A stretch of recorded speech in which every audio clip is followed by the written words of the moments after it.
Welcome back. We're going to start with the Brussels sprouts now, and I'll tell you, just it's a side dish, and we're just going to make it really quickly for you.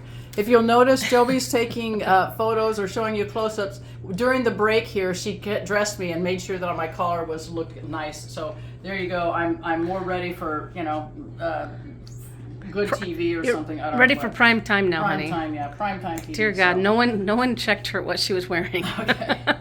All right. So Brussels sprouts. First thing I did was I just took 2 pounds of Brussels sprouts and I went ahead and took off the outer leaves and cut them up in halves and then put them all in this bowl. So what I'm going to do is add 3 tablespoons of olive oil. EVOO. EVOO. Okay?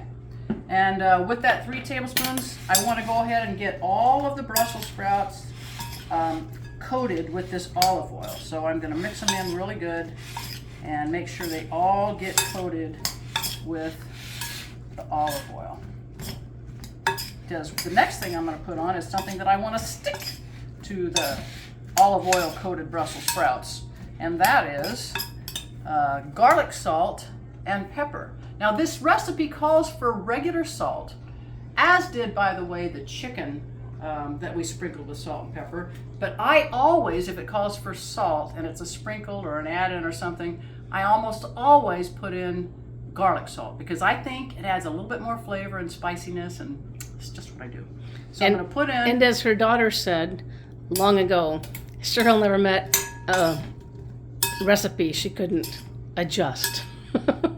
Well, there you have it. Okay, so here's goes the salt and pepper in here.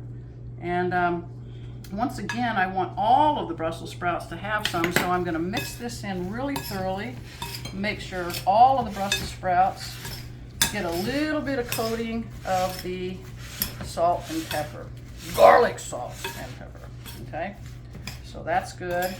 And now I'm going to take these Brussels sprouts that are ready to eat now, and I'm going to dump them onto a baking sheet which has been covered in foil. And I do that because I don't like to clean up, and this helps keep some of the cleanup mess contained. Okay? You don't clean up, Cheryl. I clean up. So in any case, I like to make it easier for everybody else who's going to clean up. All right, so there you have it. Those are laid out in a single layer now, and we're gonna try to get them to come out at about the same time that the chicken does. When you fix these roasted Brussels sprouts, you bake them at 400 degrees Fahrenheit, and do it for about 15 to 20 minutes or until they're done and there's some brown crispies on them, that sort of thing. And so that's what we've done. And now back to the chicken.